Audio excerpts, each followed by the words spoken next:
Okay, so when we are talking about this one, so avoid with the active management of the third stage of the labor. So we are going to give the oxytocin administration, uterine massage, and umbilical cord traction of the delivery of the placenta. So don't forget about the uterine massage. Due to over-distended uterus could be there, uterine distortion could be there, muscle exhaustion, intraamniotic infection, and then bladder distension. The differential diagnosis of early PPH is basically tone, tissue trauma, thrombin, and then late is basically retained products of placenta or the endometritis and then sub-involution of the uterus. Tissue like a retained products of placenta or the blood clots is there, GTN or abnormal placentation. Then trauma could be any laceration that is causing the bleeding. Then thrombin is like DIC, ITP, any of those ones. Assessment checking for the blood loss and all that. The main thing is prevention. How do you do the prevention? And then coming to the checking for which one is the cause and then going for ABC, two-bore IV lines, crystalloid CBC, checking for fibrinogen, cross and type RBCs, then underlying cause, and then Foley's catheter. Then medial therapy of the atony, sorry, medical therapy, like atony has already happened. In that case, is what are we going to do? So the things is like when I was doing the quick revision, I just remember, okay, I'm going to give oxytocin, carbetocin, methyl arganovine, maleate, carboprost, or misoprolol, or tranexamic acid. But when we are reading it thoroughly, all you have to do is basically oxytocin that we have to give can be used after the vaginal birth, but not with the elective cesarean delivery. So when we do the elective cesarean delivery and uterine atony is done, in that cases we don't go for oxytocin. Then there comes the carbetocin. It's like the same oxytocin. So it's basically just long acting one.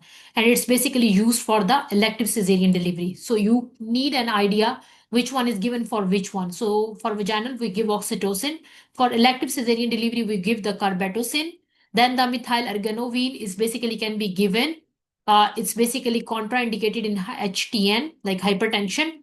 Carboprost is given and contraindicated in cardiovascular, pulmonary, renal, hepatic. So mainly we don't even use it as much.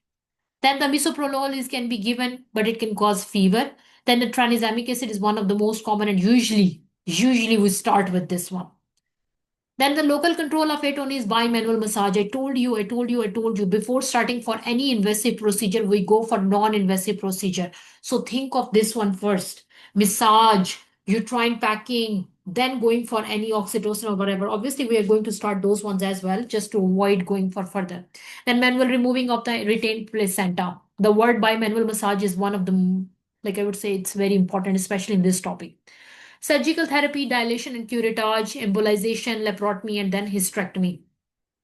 Then the retained products of placenta. So in that cases, we go for ultrasound to find out what's going on inside, and we checked out there is like a excess degree of blood clots is present. Then the two-bore IV line, braided maneuvers, oxytocin given, manual removal, dilation and curettage, and then cefazolin. So just for your simple concept, after delivery, whatever is happening inside the uterus, if you want to deal with that one, the mainly, like not every cases, but mainly the answer is oxytocin. Like oxytocin causes that contraction and pull out whatever is inside outside. Then the uterine inversion, not very famous and not very common, but it is a very like causes female to go into shock. So urgent management, ABC, tocolytic drugs can be given, nitroglycerin can be given, replace the uterus or remove the placenta, IV oxytocin infusion, reinforcement, and then general anesthesia. Then comes the postpartum pyrexia. This is basically an infection happening. So don't forget about GBS, we already know. Then we are going for endometritis, like the blood and the genital cultures, lactic acid for how much infection going on. Then the infection, empiric antibiotics and sensitivities. In endometritis, we go for clindamycin plus gentamicin. Mastitis, we go for clexicillin or the cephalexin. Wound infection, cephalexin with sitz bath. DVT anticoagulants. And then the post-cesarean delivery, we go for cefazolin. Then the endometritis, just for your idea, you need to know the difference between the endometritis, endometriosis, uh, choriomonitis, mastitis. It's very like, they can give you a very generalized question and ask you to make a diagnosis. So you need to know very small differences between them. So Endometritis is an inflammation of the endometrium. So fever, chills, abdominal pain, and then uterine tenderness is there that helps you to figure out this is endometritis. Then giving the oral antibiotics. Mastitis is basically, you need to know this one, which one is lactation, which one is non-lactational. Lactational is basically in the 2 to 3 weeks of postpartum. Step aureus is there, unilateral pain, tenderness, erythema, ice packs, nursing, antibiotics, and then ask them to, if there is any abscess, then draining of the abscess. Non-lactational one is the periductal mastitis, most common, maybe sterile, may be affected with the staph aureus. Areolar pain may have the subareolar mass, discharge, nipple inversion, antibiotics, and then CN and drainage. If mass does not resolve, then you have to do the fine needle aspiration or ultrasound. Then the blues is basically for 3 to 10 days, and then this resolve. The most important is keeping the mood stable and checking for the fetal well-being. Then the anxiety, insomnia, checking for all of these ones, and then you have to keep the baby away from the mother. Depression usually lasts within 6 months.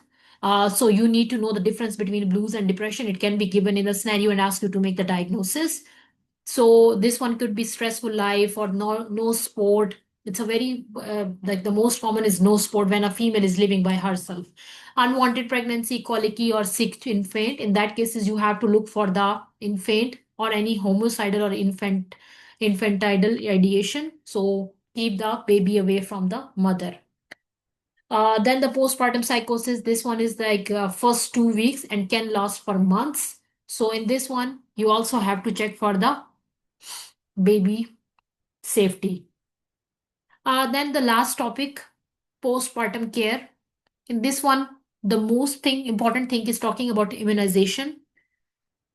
After delivery, always talk about contraceptives like a family planning and breastfeeding. Three things most important that you don't have to forget about this one.